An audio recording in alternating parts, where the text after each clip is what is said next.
Hi. അപ്പോൾ T V, fridge, washing machine ഇതൊക്കെ വാങ്ങിക്കുന്നവരുടെ ശ്രദ്ധയിലേക്കാണ്. അപ്പോൾ നിങ്ങൾക്ക് യൂസ്ഫുൾ ആയിട്ടുള്ളൊരു വീഡിയോ ആണ്. അപ്പോൾ ആരും ഈ വീഡിയോ സ്കിപ്പ് അടിക്കാതെ കാണാൻ നോക്കാം, നിങ്ങൾക്കത് ഉപകാരപ്പെടും. അപ്പോൾ 2 ആഴ്ച മുന്നേ എനിക്കൊരു കസ്റ്റമറോട് വന്നിരുന്നു.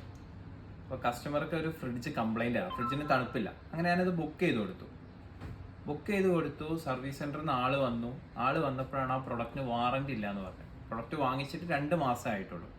അങ്ങനെ വാറൻറ്റി ഇല്ല എന്ന് പറഞ്ഞപ്പോൾ കസ്റ്റമർ ഡയറക്റ്റ് ഷോപ്പിലേക്ക് കോൺടാക്ട് ചെയ്തു.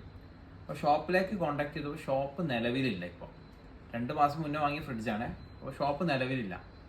അപ്പോൾ കാര്യങ്ങൾ ഞങ്ങൾ കൂടുതൽ അന്വേഷിച്ചപ്പോഴാണ് അറിഞ്ഞത് ഇത് സെക്കൻഡ് സെയിൽസ് പ്രൊഡക്റ്റാണ്. കമ്പനി ഡാമേജ് ആയിട്ടില്ലെങ്കിൽ തിരിച്ചയച്ച പ്രൊഡക്റ്റാണ്.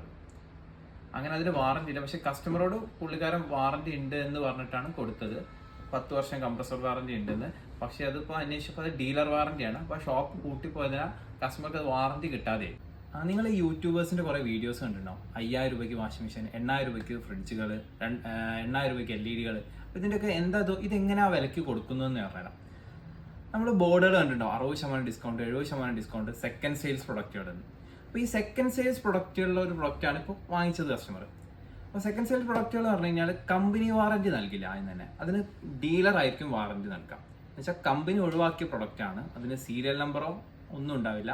അത് ത്രൂ ഡീലർ ആയിരിക്കും. പിന്നെ നമുക്ക് പറയാനുള്ള കാര്യം വെച്ചാൽ വാറൻറ്റിയുടെ കാര്യമാണ്. വാറൻറ്റി കാർഡ് നമുക്ക് ഈ പ്രൊഡക്റ്റിൻ്റെ ഒപ്പം കൊടുത്തിട്ടില്ലെങ്കിൽ അതിനൊരിക്കലും കമ്പനി ഓതറൈസ്ഡ് വാറൻറ്റി കിട്ടും. ഇതാണ് വാറൻറ്റി കാർഡ്. ഇതിൽ സീരിയൽ നമ്പറൊക്കെ കൊടുത്തിട്ടുണ്ടായിരിക്കും. നമ്മൾ വാങ്ങിച്ച പ്രൊഡക്റ്റിൻ്റെ ഒറിജിനൽ കമ്പനി വാറൻറ്റി കിട്ടണമെങ്കിൽ ഈ വാറൻറ്റി കാർഡ് വേണം.